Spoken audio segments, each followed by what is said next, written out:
everyone, welcome to Civic Center IAS. And today we are here to understand what Prime Minister Modi's latest international visit to Russia and Austria really mean for India. Let's begin with Russia, a visit that made headlines globally. Let's see what are the major outcomes of this visit. Firstly, Modi and Putin agreed to boost energy cooperation. Russia will increase oil and gas exports to India, which means they will be available at discounted rates. This directly impacts India's energy security. Secondly, India also showed interest in joint manufacturing of spare parts for Russian origin military equipment, a move towards self-reliance. And thirdly, Modi directly raised concerns about the Ukraine war, signaling that India is not blindly supporting Russia but playing the role of a responsible global power. And let's not forget, the visit came despite US and EU pressures on India. That's strategic autonomy in action. Now, the next Austria visit. Europe's new interest in India, Prime Minister Modi became the first Indian Prime Minister to visit Austria in 41 years. And here's why that's important.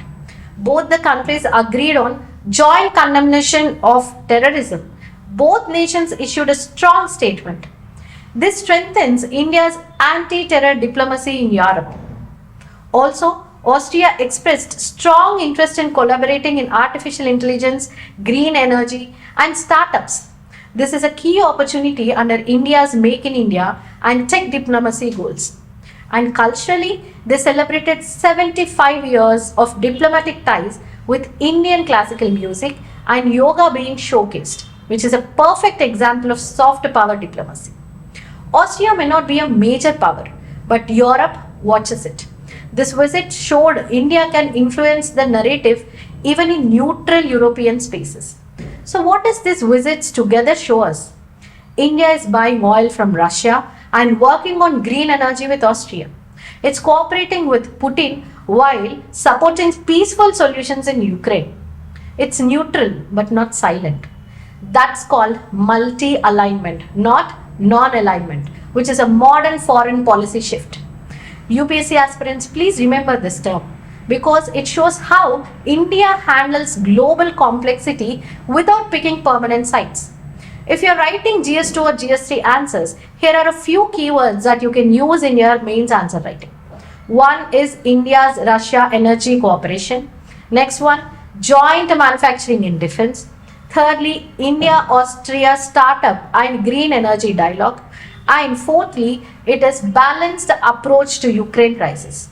You can also use strategic autonomy, multi-alignment, soft power diplomacy. This makes your answers richer and more current affairs driven.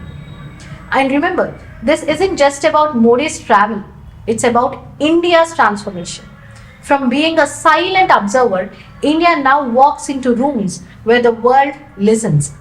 And just like India found its voice on the global stage, maybe it's time to find yours too through preparation, consistency, and belief. If you found this helpful, give this video a like, drop a comment, and share it with your UPSC gang. I'll see you in the next one. Thank you.